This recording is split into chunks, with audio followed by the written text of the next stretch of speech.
मैं और मेरा फ्रेंड एक फ्रेंड की शादी अटेंड करने के लिए जयपुर से मथुरा जा रहे थे। हमारी ट्रेन रात के 9:30 बजे की थी और हम दोनों समय से स्टेशन पहुंच गए थे। ट्रेन भी राइट टाइम थी तो हमने कुछ खाना स्टेशन से ही पैक करवा लिया था कि ट्रेन में ही खाना खा लेंगे। जब ट्रेन आई तब हम दोनों अपनी अपनी सीट पर बैठ गए और ट्रेन भी अपने समय से रवाना हो गई।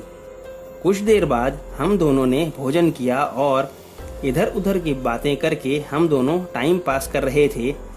ट्रेन काफ़ी स्पीड में चल रही थी और उसकी वजह से डब्बे में काफ़ी ठंडक हो गई थी। हम दोनों भी सभी यात्रियों की तरह सो गए थे। रात को अचानक कुछ गर्मी लगने की वजह से हमारी आंख खुल गई। हमने देखा तो रेड सिग्नल की वजह से ट्रेन रुकी हुई थी। तो मैं ट्रेन के दरवाजे के पास चला गया।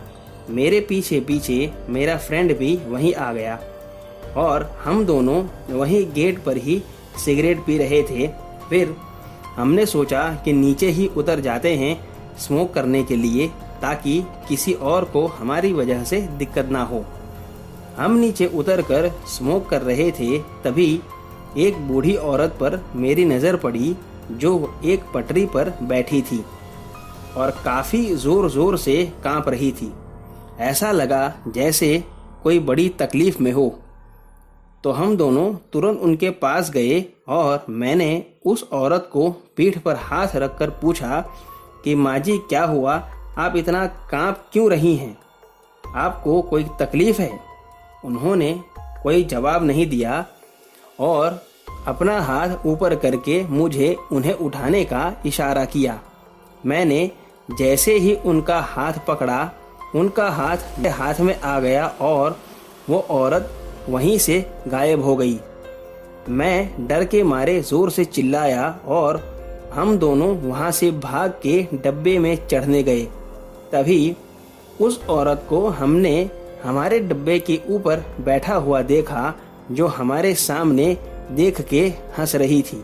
डर के मारे मैं और मेरा दोस्त पसीना पसीना हो गए और किसी से कुछ भी कहे बगैर सीधा अपनी अपनी सीट पर जाकर के बैठ गए। और थोड़ी देर बाद जब ट्रेन वहाँ से चली तब हम दोनों सोने का नाटक करने लगे।